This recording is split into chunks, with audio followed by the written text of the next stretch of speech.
प्रथम ऋषभ जिन धर्म करी, सन्मति चरम जिनीश। विघ्न हरन मंगल करन, भवतम दुरित दिनेश। वाणी जिन मुख ते खिरी, परिगणाधिप कान। अक्षर पदमय विस्तरी, करहि सकल कल्याण। गुरु गणधर गुणधर सकल, प्रचुर परम्पर। व्रत तप धर तनु लगन तल, वंदो वृष शिरमौल। व्रत तप धर तनु लगन तल, वंदो वृष शिरमौल।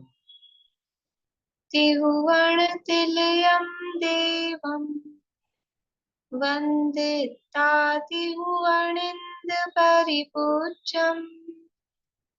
वोच्छम् अणुपेहाओ, भव्य जनानंद जननीयो। त्रिभुवन तिलक शत इंद्र वंदित, देव श्री अरहंत को। कर नमन कर अनुपेक्षाएं, भव्य को सुख करो।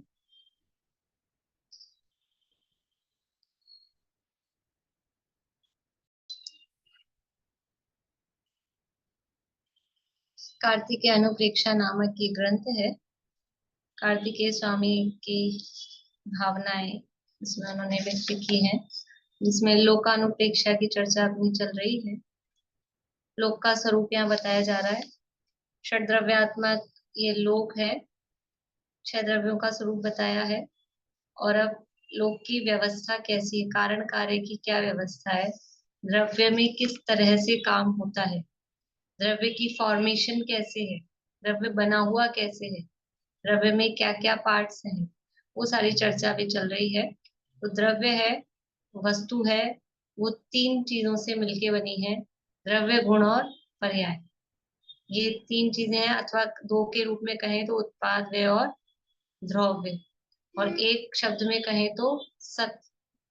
तो सत भी द्रव्य है, उत्पाद व द्रव्य भी सत है, द्रव्य गुण पर्यायात्मक वो द्रव्य है, अर्थ है, पदार्थ है, ऐसा यहाँ बताया है। और फिर इनकी भेदात्मकता सिद्ध की है कि जो पर्याय है और द्रव्य है वो न सर्वथा अभिन्न है, न सर्वथा भिन्न है।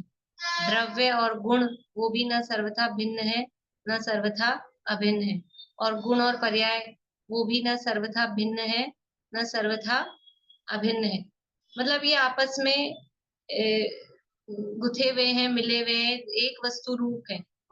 तो किस तरह से उनकी व्यवस्था है, और इनको ये इनकी इस व्यवस्था को नहीं मानने वाले जो अन्य मती हैं वो कुछ अलग अलग मानते हैं, जिसके कारण से उनका एकांत खड़ा होता है। तो उस एकांत मान्यताओं का भी खंडन यहाँ पर आचार्य करते जा रहे हैं।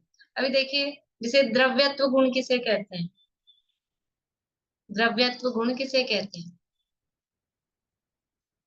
द्रव्यत्व गुण तो पढ़ा है ना, बोलिए पूर्णिमा आंटी। जिसके कारण द्रव्य में प्रति समय नई नई पर्याय उत्पन्न होती रहती हैं। हाँ, तो जिस शक्ति के कारण द्रव्य की अवस्था निरंतर बदलती रहे उसे क्या कह रहे हैं, द्रव्यत्व। और अवस्था बदल रही है, पर्यायत्व नहीं कह रही। सोचा अपन ने कभी, अवस्था बदल रही है तो पर्याय कहना चाहिए ना, उस गुण को पर्यायत्व कहना चाहिए, लेकिन उस गुण को क्या कह रहे हैं, द्रव्यत्व।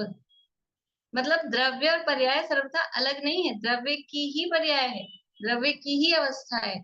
और वो जो अवस्था द्रव्य में हो रही है, ये पर्याय जो बदल रही है, द्रव्य की खुद की शक्ति है, द्रव्य की अपनी शक्ति है, जिस शक्ति के कारण, शक्ति कह रहे हैं ना, तो ये द्रव्य की अपनी शक्ति है। मतलब पर्याय कहीं अलग हो और द्रव्य कहीं अलग हो और ऐसा कुछ ऐसा नहीं है। वो द्रव्य ही, ये यहाँ सिद्ध किया था, द्रव्य ही परिणम रहा है, गुण ही परिणम रहा है पूरा का पूरा। पर्याय कोई अलग, जब द्रव्य और पर्याय का भेद दिखाते हैं, वहां भेद ज्ञान की बात करते हैं, समझ लो आत्मानुभूति का प्रकरण होता है, वो अलग है। लेकिन वहां पर भी कभी कभी किसी प्रसंग में अभेदता भी दिखाई जाती है। तो जहां जैसा प्रयोजन होता है, उस प्रयोजन के हिसाब से उस चीज को मुख्य किया जाता है, मुख्य गौण की पद्धति है। पर पर्याय सर्वथा द्रव्य से अलग हो या सर्वथा हो ही नहीं, ऐसा एकांत नहीं है। अभी देखिए, अपनी चर्चा हो गई थी 244 गाथा तक, और यहाँ यही बताया था कि पीछे जो बात चली थी दो गाथाओं में, कि जो द्रव्यों में पर्याय उत्पन्न हो रही है, वो विद्यमान पर्याय उत्पन्न हो रही है कि अविद्यमान पर्याय उत्पन्न हो रही है। ये प्रश्न उठाया था 243 गाथा में, कि पर्याय जो उत्पन्न हो रही है वो भरी हुई है द्रव्य में, फिर एक एक करके प्रकट हो रही है, कि नई नई प्रकट हो रही है। तो बोले ये भरी हुई हो और कपड़ा ढका हुआ हो, तो फिर कौन कहेगा कि वो उत्पन्न हुई? फिर जो हम कह रहे हैं द्रव्य में पर्याय उत्पन्न हो रही है, ये उत्पन्न होने वाली बात नहीं बन सकती है। उदाहरण क्या दिया था, उदाहरण बता सकते हैं इसके लिए? उदाहरण क्या दिया गाथा में, बोलिए आशान। समुद्र और नहरों का नहीं। विद्यमान और अविद्यमान पर्याय के लिए यहाँ गाथा में उदाहरण दिया, बोलिए पद्मा जी। देवदत्त जैसे कपड़े से ढका हुआ है और उसको उगाड़ दो तो सब मतलब उत्पन्न हो जाएगा, मतलब ऐसा ही है। तो वो उत्पन्न हुआ, उत्पन्न हो जाएगा नहीं, तो उसको उसको कौन कहेगा कि ये पैदा हुआ है? वो तो ढका हुआ था, उगड़ा है। ऐसा बढ़िया। यानी कोई देवदत्त नाम का व्यक्ति है, वो कपड़े से, मान लो कपड़ा उसको उड़ा रखा है, ढका हुआ है, कपड़ा उगाड़ दिया, तो ऐसा कहते हैं कि देवदत्त पैदा हुआ है? पैदा थोड़ा ना हुआ है, वो तो था ढका हुआ है। ऐसे द्रव्य में पर्याय ढकी हुई है और वो एक एक करके प्रकट हो रही होंगी, तो फिर कौन कहेगा कि पर्याय उत्पन्न हो रही? उत्पत्त तो तब कहा जाए जब वो नहीं हो और फिर प्रकट हो। इसलिए अविद्यमान पर्याय ही उत्पन्न होती है, विद्यमान पर्याय उत्पन्न नहीं होती। इसके लिए हमने एक शक्ति भी देखी थी, याद आ रहा आप लोगों को प्रकरण? कौन सी शक्ति बताई थी, बोलिए समझ। अभाव भाव शक्ति। अभाव भाव नाम की शक्ति, कि जिसका वर्तमान में अभाव है, उसका अगले समय में भाव यानी प्रकटता होती है। तो द्रव्य में अविद्यमान पर्याय ही उत्पन्न होती हैं, क्रम क्रम से होती हैं। द्रव्य में भरी हो और फिर वो प्रकट हो जाए, ऐसा नहीं होता है। अभी देखिए आगे 245 नंबर की गाथा है, पेज नंबर 110 है। अब द्रव्य पर्याय के कथनचित भेद, कथनचित अभेद दिखाते हैं। गाथा बोलते हैं,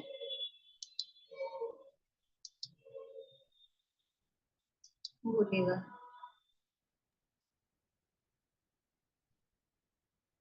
दव्वाणपचयाणम्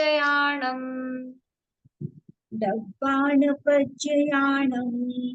धम्म विवक्षायिकीरये भेयो धम्म विवक्षायिकीरये भेयो वत्थु सरूपेण पुनो वत्थु स्वरूपेण पुनः नहि भेयो सक्कदे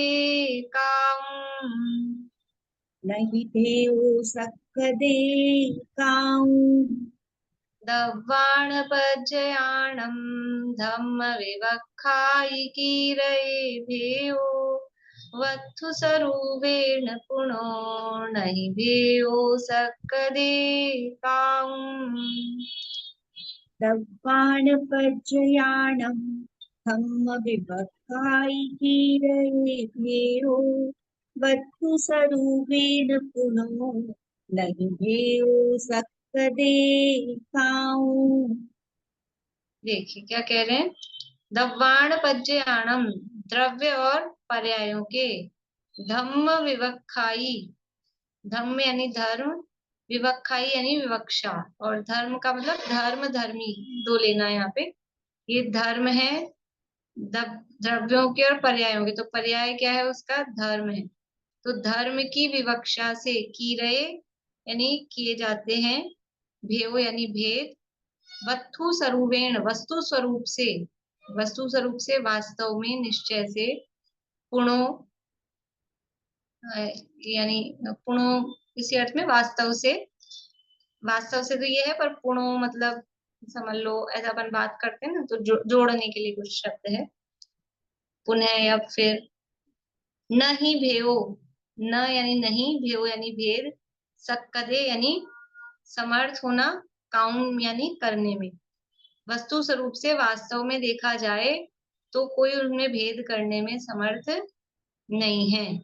ये द्रव्य और पर्याय, ये जो भेद किए जा रहे हैं, ये धर्म धर्मी की अपेक्षा से भेद किए जा रहे हैं। वस्तु स्वरूप से वास्तव में उनमें भेद करने में कोई भी समर्थ नहीं है। ये यहाँ कह रहे हैं कि द्रव्य और पर्याय क्या है, कथनचित भेद है, कथनचित अभेद है। भेद किस अपेक्षा से है, एक धर्म है, एक धर्मी है, फिर धर्म धर्मी की अपेक्षा से उनमें भेद है। लेकिन वास्तव में देखा जाए तो वस्तु स्वरूप से, वस्तु पने से देखा जाए तो वस्तु पने से कोई द्रव्य अलग वस्तु हो, पर्याय अलग वस्तु हो, द्रव्य कहीं और हो, पर्याय कहीं और हो, ऐसा उनमें भेद करने में कोई भी समर्थ नहीं है।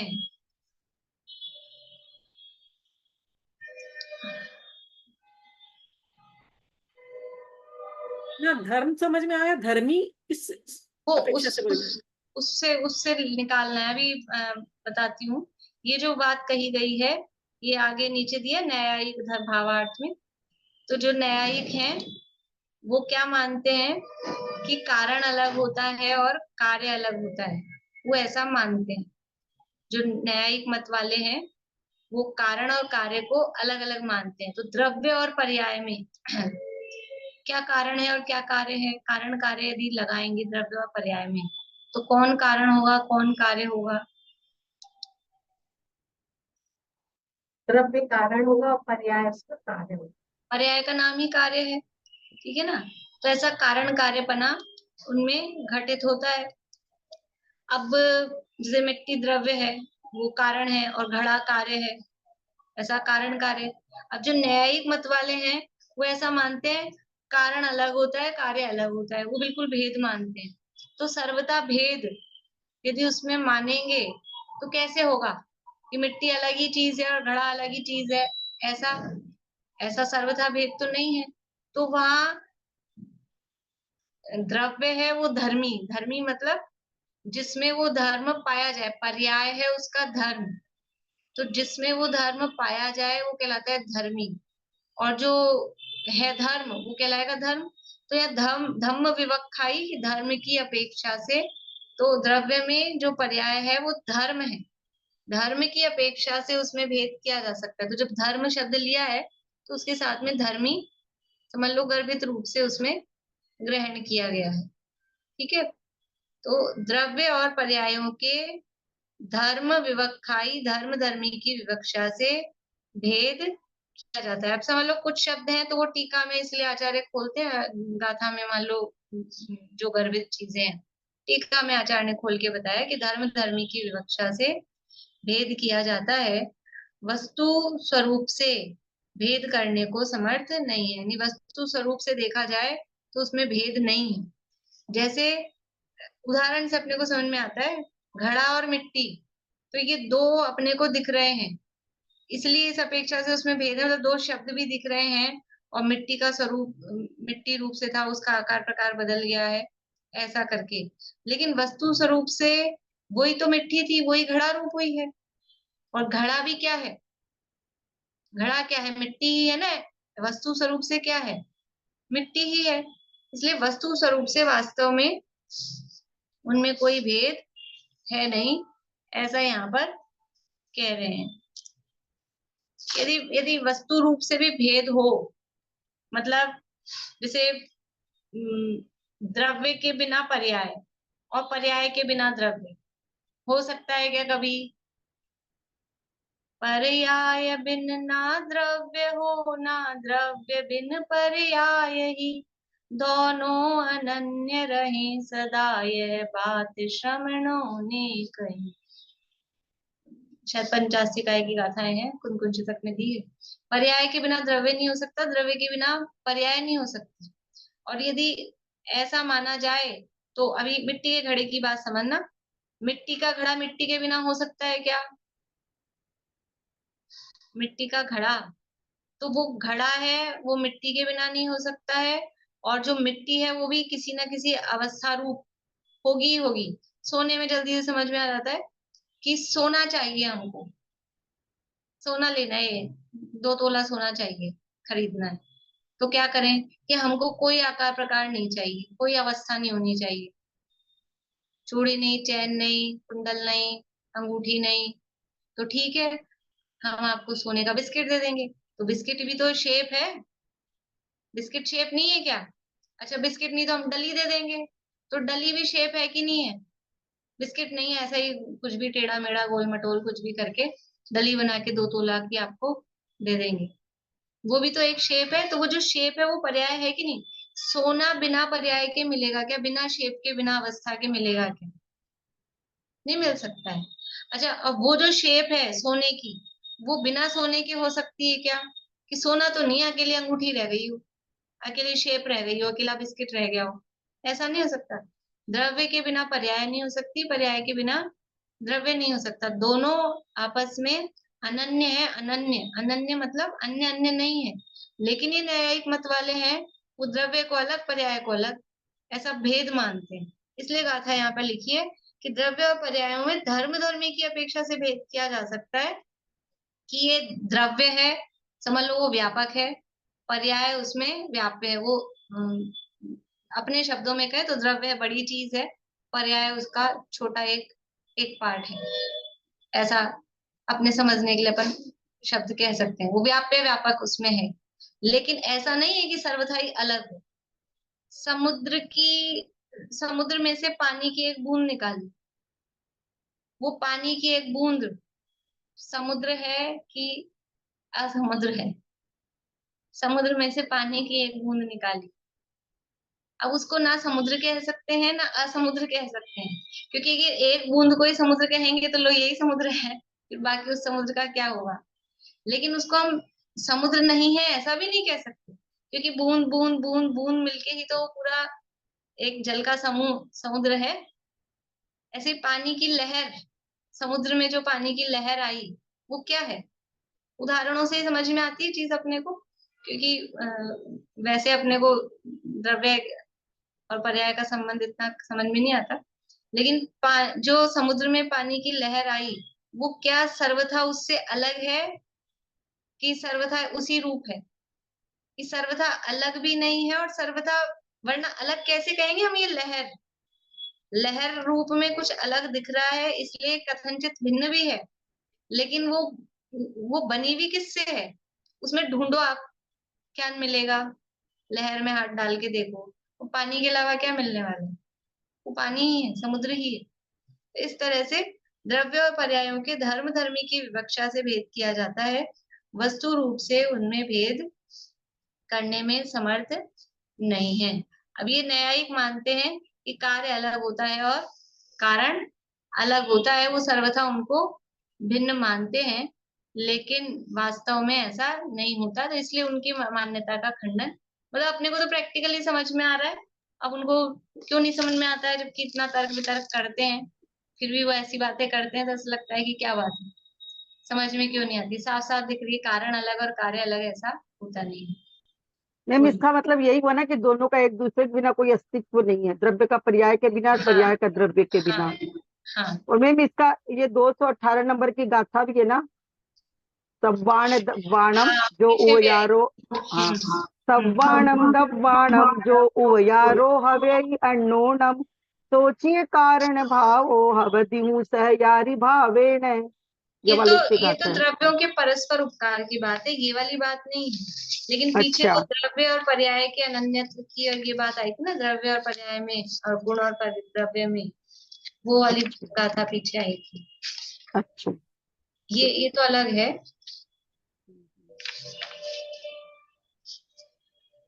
इसमें द्रव्य एक दूसरे का उपकार करे एक दूसरे के ऊपर जो, हाँ वो तो अलग है, जो आपने गाथा बताई है ना वो तो अलग है। हाँ ये तो और पीछे जो अपने, जहाँ ये प्रकरण खत्म होते ही एक इंद्रिय मतलब ये संख्याएं वगैरह खत्म होती है, फिर ये जो प्रकरण आया था ना वहां पर वो अच्छा गाथा कहीं आई थी, अभी अभी ख्याल नहीं आ रहा नंबर, वहां आई थी इस तरह की गुण और पर्याय में, गुण और द्रव्य में, और द्रव्य और गुण में अभेद अभेद अपन ने किए थे चार चार प्रकार से, संख्या संख्या संज्ञा संख्या लक्षण प्रयोजन, वहां वो बात आई थी।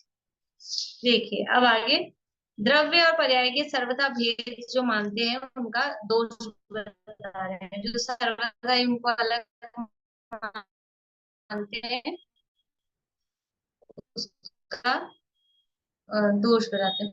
पहले ये गाथा और पद्यानुवाद भी पढ़ लेते हैं और फिर समय।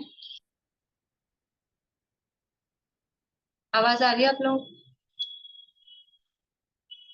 दीपिका जी आप पढ़िएगा, ये 245 नंबर की गाथा और पद्यानुवाद पढ़ लीजिए। दव्वाण पज्जयाणं धम्म विवक्षायि कीर्देभेयो वत्तु सरुवेण पुनो नहि भेयो सक्दे काउम। है भेद धर्मों की अपेक्षा द्रव्य और पर्याय में, किंतु वस्तु स्वरूप से नहीं भेद कर सकते कभी। देखिए अब आगे 246 नंबर की गाथा है। अब द्रव्य और पर्याय के सर्वथा भेद मानते हैं उनको दोष दिखाते हैं। यदिवत्थु दो विभेदो यदि बद्धो विभेदो पज्जय दव्वाण मन्नसे मूढ़, बाण मर्ण से मूढ़, तो निर्वेखा सिद्धि, तो निर्वेखा सिद्धि, दोन्नम प्रिय पावदे नियमा, तोड़हम प्रिय पावदे नियमा। यदिवत्थु दो विभेदो पज्जय दव्वाण मन्नसे मूढ़, तो निर्वेखा सिद्धि, दोन्नम प्रिय पावदे नियमा।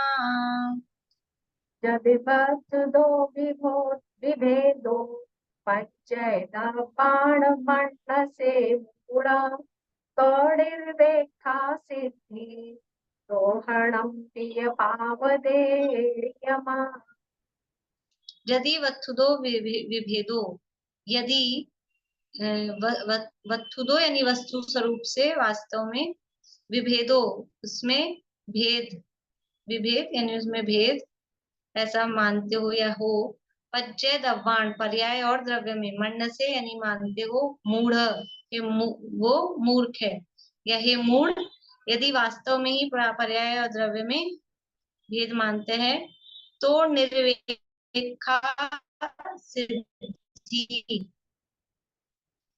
तो निर्वेखा यानी निरपेक्ष, सिद्धि यानी सिद्धि, दोनम यानी दोनों में, दोनों की, दोनों के, पिय अपि भी, पावदे यानी प्राप्त होती है, नियमा यानी नियम से।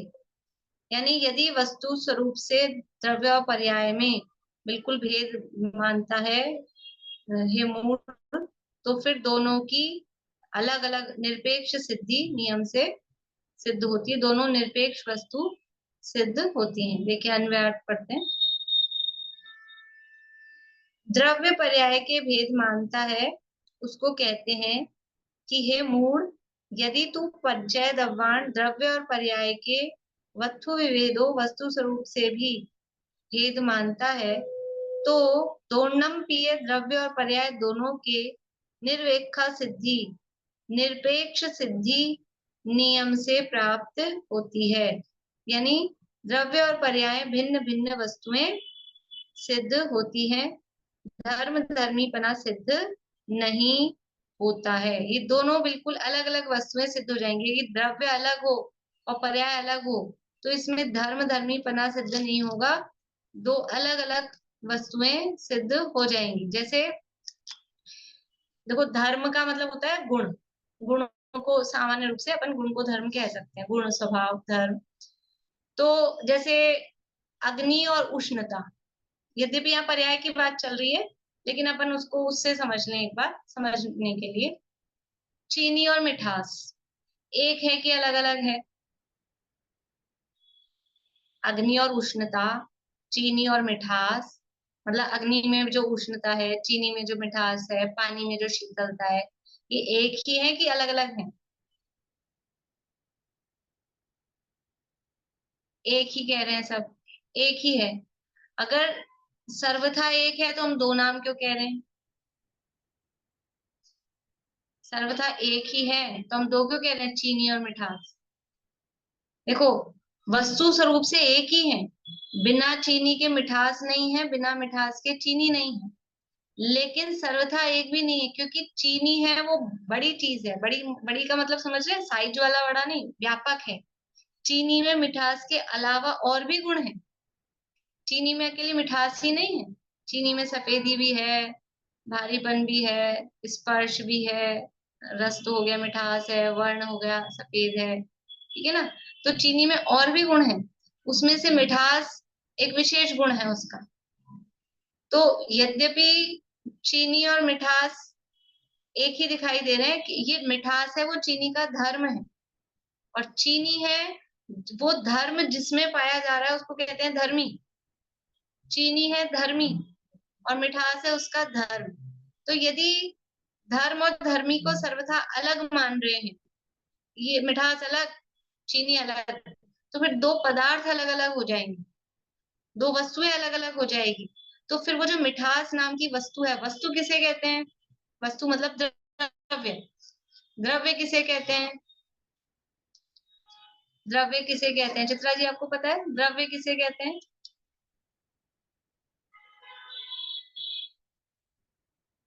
हीरा जी, द्रव्य किसे कहते हैं? जिसमें गुण और पर्याय पाए जाए ना। बहुत बढ़िया। गुणों के समूह को, या गुण पर्याय वाला जो होता है उसको द्रव्य कहते हैं। तो गुणों के समूह को द्रव्य कहते हैं, है ना। अब मिठास को अपन ने अलग द्रव्य बना दिया और चीनी अलग द्रव्य है, तो चीनी में से गुण गायब हो गए, क्योंकि वो गुण था उसका मिठास, वो तो अलग द्रव्य हो गया। तो इसमें गुण नहीं रहे तो ये द्रव्य रहेगा क्या? और ये मिठास को अलग द्रव्य बना दिया तो इसमें गुण भरो, भरो मतलब इसमें गुण होंगे तब इसको द्रव्य कह पाएंगे ना। तो वो व्यवस्था नहीं बनेगी, क्योंकि वो गुण है। और गुण का स्वरूप क्या दिया उमा स्वामी आचार्य ने? द्रव्याश्रया निर्गुणा गुणा। जो द्रव्य के आश्रित रहते हैं लेकिन गुणों के गुण नहीं होते। निर्गुणा गुणा का मतलब गुण में खुद में गुण नहीं होते कि गुण के और कोई गुण हो, द्रव्य में गुण होते हैं, गुण में गुण नहीं होते,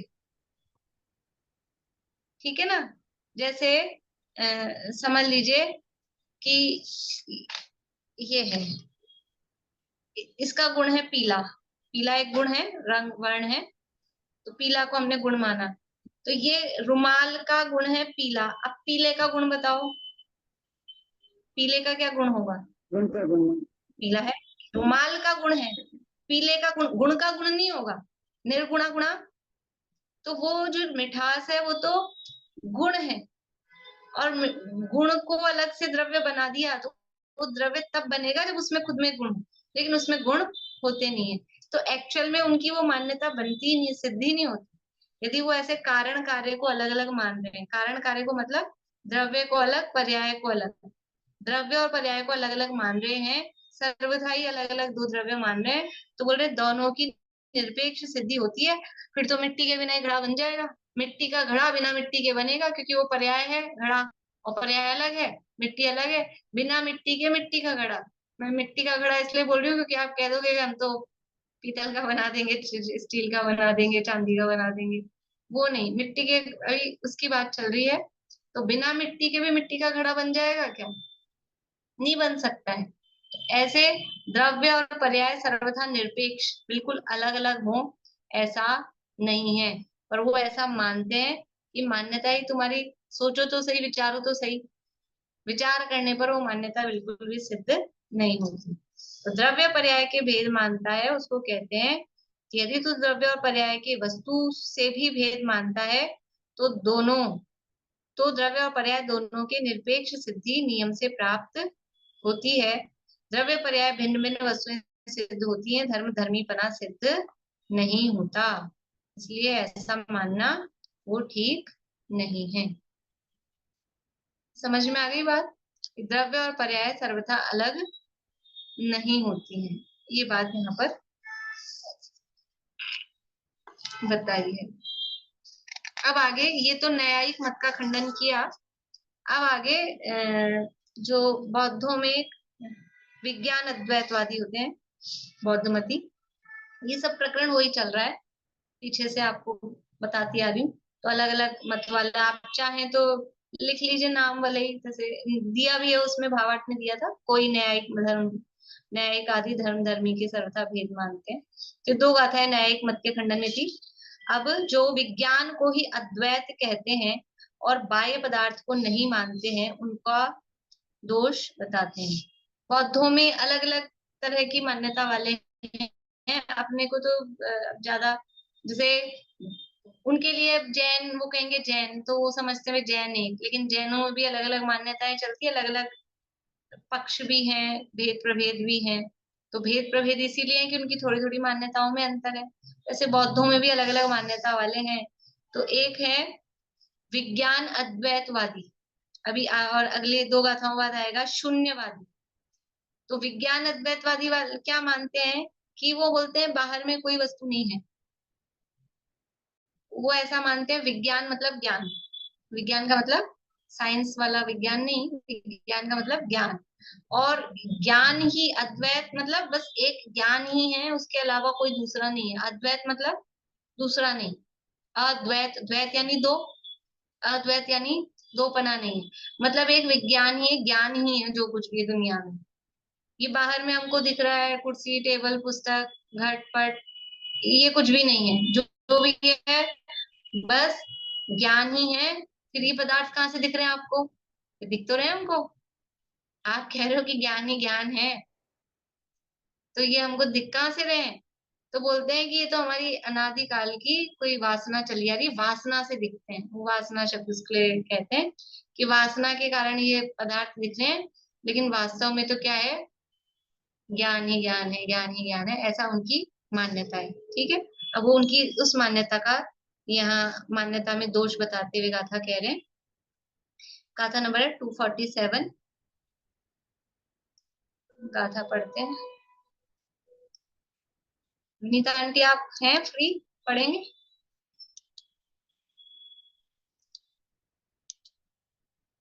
देखिए 247 गाथा है, आवाज चालू करिए नीता आंटी।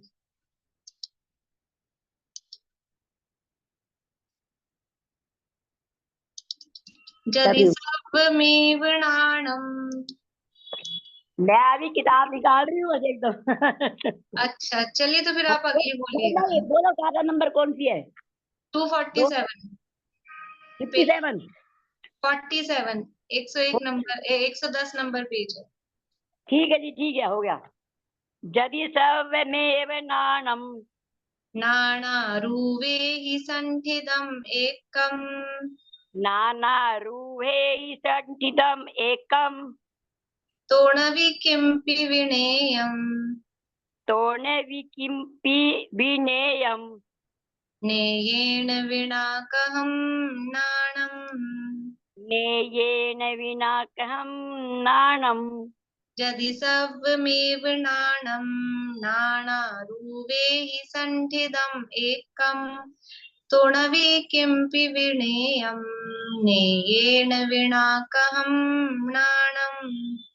यदि सर्वमेव नाणम नानारूहे संठितम एकम, तोर्णविकिम्पि विनेयम, नेयेन विना कहम नाणम। देखिए यदि सब में, अब आपको मान्यता समझ में आ गई ना, मैंने इसलिए मान्यता पहले बता दी कि वो क्या मान रहे हैं, जो कुछ है वो सब कुछ ज्ञान है, बाहर में कोई पदार्थ पदार्थ तो है ही नहीं, बस ज्ञान ही ज्ञान है। तो यदि यदि यदि सब में, सब कुछ ही नाणम, सब कुछ ही ज्ञान ही है, नाना रूवे ही संठिदम एकम, और वो जो ज्ञान है एकम, वो एक ज्ञान ही नाना रूवे ही अनेक रूपों में संठिदम स्थित है। वो ज्ञान ही अनेक रूप से, ये जो हमको टेबल, कुर्सी, पुस्तक, घट पट जो भी ये दिख रहे हैं, वो ज्ञान ही अलग अलग रूप से स्थित है।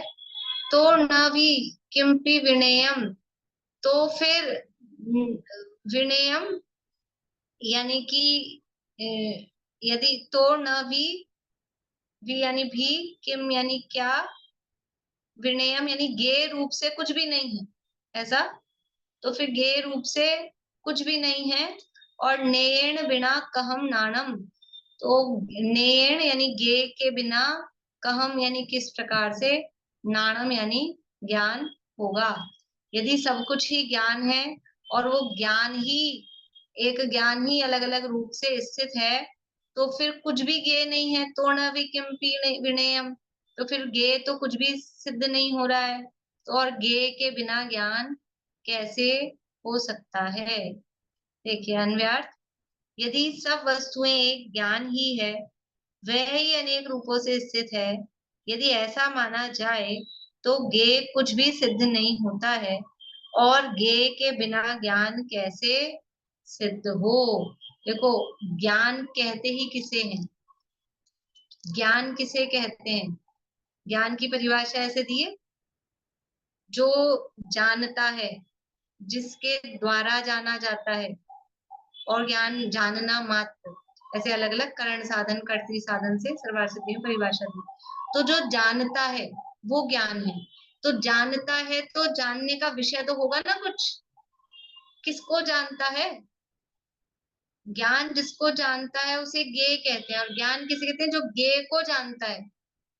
ज्ञान की परिभाषा गे की तरफ से, जो गे को जानता है उसका नाम ज्ञान है। अब आप कह रहे हो दुनिया में गे तो कुछ है ही नहीं, पदार्थ तो है ही नहीं, जो कुछ है वो ज्ञान ही ज्ञान है, ज्ञान ही ज्ञान है। तो फिर इस ज्ञान का नाम या इस ज्ञान की सिद्धि कैसे होगी?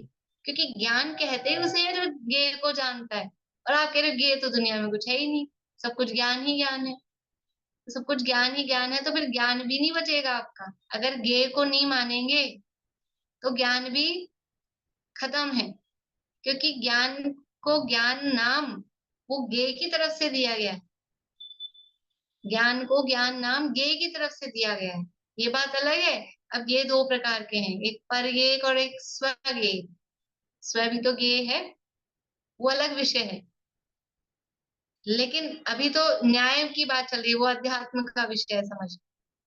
ज्ञान को ज्ञान, ज्ञान किसे कहते हैं? कि जो गे को जाने उसे ज्ञान कहते हैं। प्रमाण किसे कहते हैं? जो प्रमेय को जाने। प्रमाण का विषय प्रमेय होता है, ज्ञान का विषय ज्ञेय होता है, ध्यान का विषय क्या होता है? ध्येय। ध्यान का विषय ध्येय।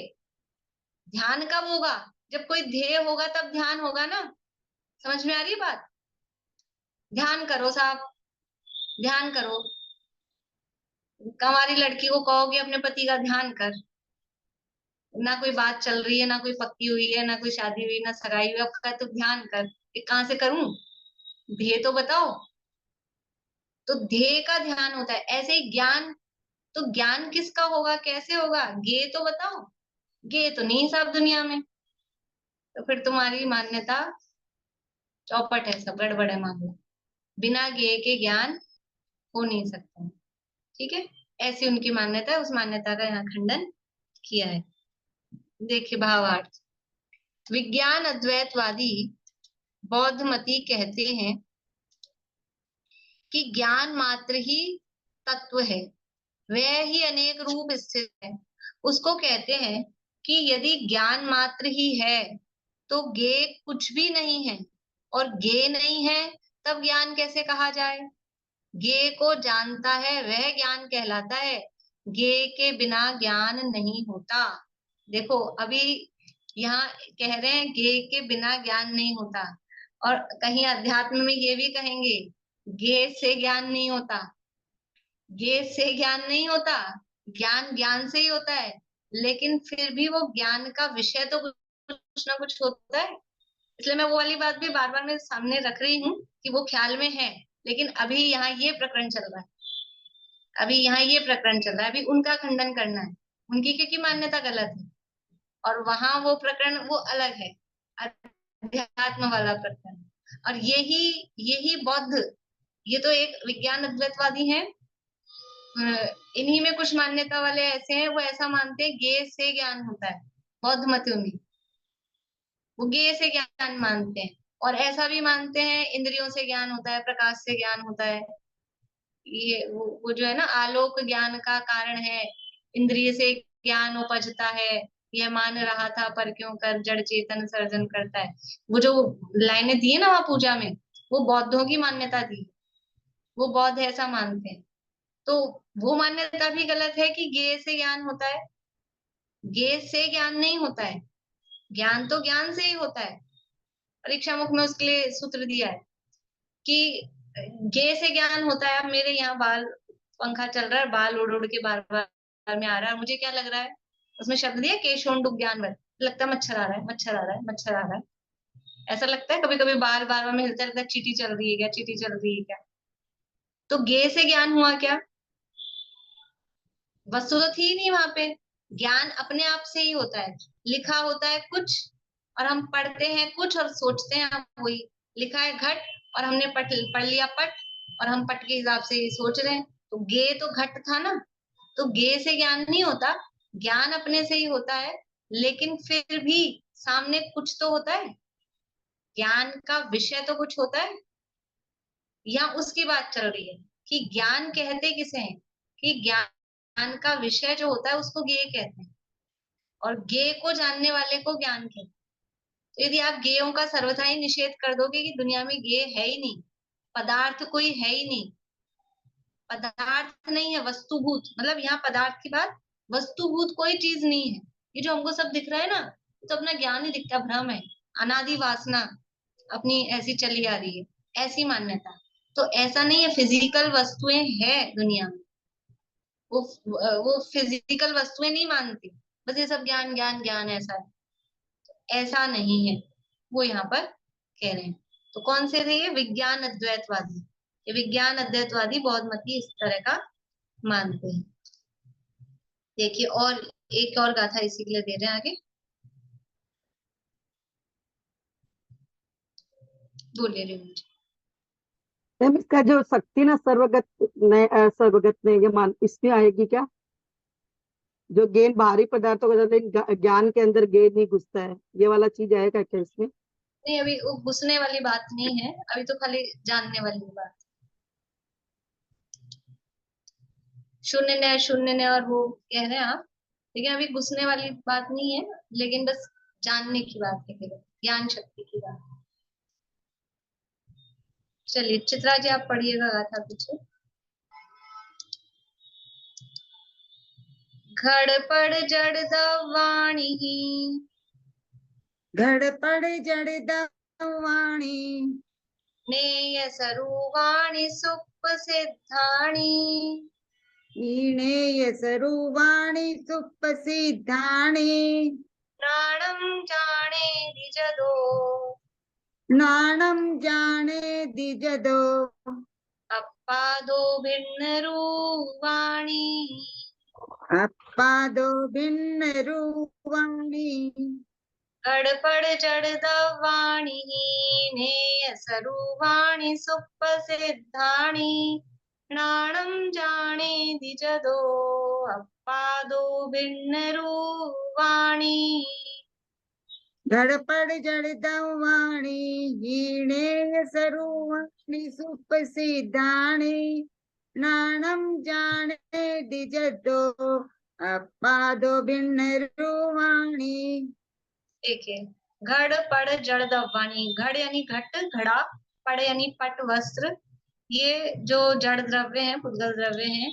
नेय स्वरूपाणि सुप्रसिद्धानि, ये ज्ञेय स्वरूप से सुप्रसिद्ध है। सुप्रसिद्धानि, ये ज्ञेय रूप है, ये सुप्रसिद्ध है कि जो पदार्थ हैं घटपट आदि, ये सब ज्ञेय हैं। नाणम जाने दी जदो, जदो क्योंकि ज्ञान उनको जानता है। अपादो भिन्न रूपाणी, और अपादो आत्मा से भिन्न यानी भिन्न, रूवाणी भिन्न रूप वाले हैं, भिन्न स्वरूप वाले हैं। ये घटपट आदि द्रव्य ये सब ज्ञेय रूप से प्रसिद्ध हैं, ये ज्ञेय हैं, ज्ञान उनको जानता है, और आत्मा से ज्ञान से वो भिन्न स्वरूप वाले हैं। अन्वयार्थ, घटपट आदि समस्त जड़ द्रव्य ज्ञेय स्वरूप से भले प्रकार प्रसिद्ध हैं, क्योंकि ज्ञान उनको उसको जानता है इसलिए वे आत्मा से ज्ञान से भिन्न रूप रहते हैं। मतलब ऊपर वाली बात को उन्हीं के खंडन कोई और पुष्ट करने के लिए कह रहे हैं कि ये प्रसिद्ध बात है, दुनिया में फेमस बात है कि ये जो पदार्थ है ये ज्ञेय है। और ज्ञेय क्यों है? क्योंकि ज्ञान उनको जानता है और वो आत्मा से ज्ञान से वो भिन्न रूप से रहते हैं। यानी ज्ञेय अलग है, ज्ञान अलग है। ऐसा नहीं है कि जिसको हम ज्ञेय कह रहे हैं वो ज्ञान ही ज्ञान है। ये दो अलग अलग है, ज्ञान और ज्ञेय। पूरी दुनिया को दो भागों में विभाजित किया जा सकता है अलग अलग तरीके से। जैसे हम जड़ और चेतन, 6 द्रव्यों में दो भेद करते हैं, जीव और अजीव, मूर्तिक और अमूर्तिक। ऐसे ही पूरी दुनिया को ज्ञान और ज्ञेय, ये दो विभाग, एक ज्ञान तत्व और बाकी सारी दुनिया वो ज्ञेय तत्व। ये प्रसिद्ध है और वो अलग है आत्मा से या अपने ज्ञान स्वरूप से, वो अलग है। ऐसा ये स्पष्ट रूप से ही समझ में आता है। देखिए भावार्थ, ज्ञेय पदार्थ जड़ द्रव्य भिन्न भिन्न आत्मा से भिन्न रूप प्रसिद्ध है। उनका लोप कैसे किया जाए? यदि न माने तो ज्ञान भी सिद्ध नहीं होवे। जाने बिना ज्ञान किसका? यदि ज्ञेयों को भिन्न नहीं माना जाएगा तो ज्ञान ही सिद्ध नहीं होगा। ये मतलब ज्ञान के अस्तित्व पर ही आपत्ति आ जाएगी। ऐसा यहाँ पर ये कह रहे हैं कि आत्मा से भिन्न वो सुप्रसिद्ध है।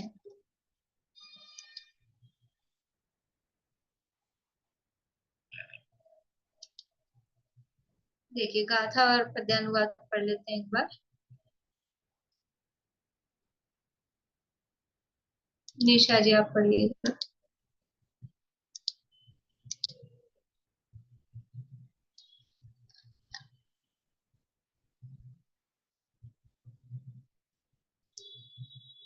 पढ़ रहे हैं? निशा जी चालू करिए आवाज।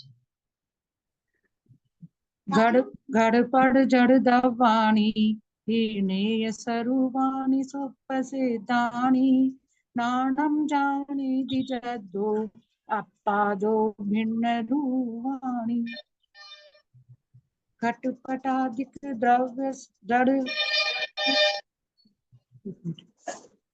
घटपटादिक द्रव्य जड़ सब के रूप प्रसिद्ध है, क्योंकि उनको ज्ञान जाने ज्ञान से वे भिन्न है। इस तरह से ये यहाँ विज्ञान अद्वैतवादी की बात की। अब शून्यवादी की बात है आगे, कर लेते हैं अपन उसको फिर बाद में। अभी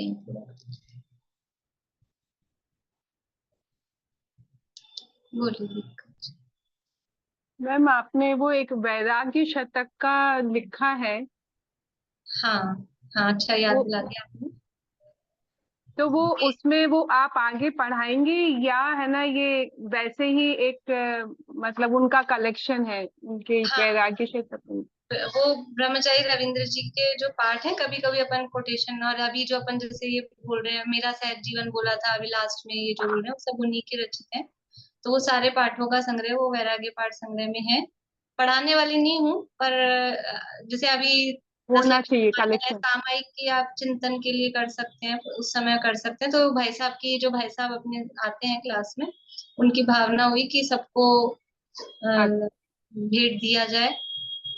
तो आप लोग जरूर से अपने एड्रेस, मैंने आपको नंबर भेजा है, आप लोग उस नंबर पे अपने एड्रेस भेज दें तो वो आप तक पहुंच जाएगी। तो मतलब उनकी तो भावना ये है कि अभी 10 लक्षण आ रहे हैं तो सभी मतलब उपयोग हो जाएगा उसका सबके लिए, इस हिसाब से। तो आप जल्दी से जल्दी एड्रेस भेज दें उनको। और बहुत बहुत धन्यवाद है उनका हम सब की तरफ से।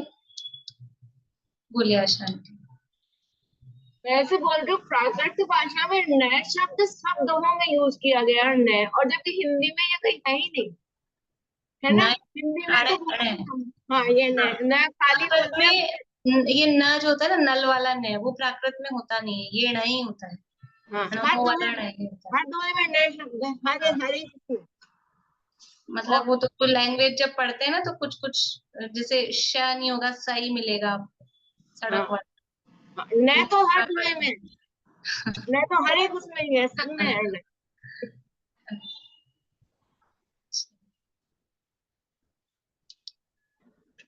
बोलिए रेणु। मैम वो 78 79 नंबर की गाथा है, वो जो आप बोल रहे थे ना, नान और वो इसका वाला 78 178 170। 178 179। हाँ, ये भिन्न गुण गुणी और जी द्रव्य और पर्याय, हाँ ठीक है, ये वाला, ये बढ़िया। चलिए, आज से अपन आगे आगे वाला उसका अंतरा स्टार्ट कर रहे हैं। सर्वज्ञ शासन जयवंत वर्ते जिनवाणी स्तुति के रूप में मैंने ग्रुप में भी भेजा है, यहाँ भी मैं शेयर कर दूँ, बोलेंगे अपन।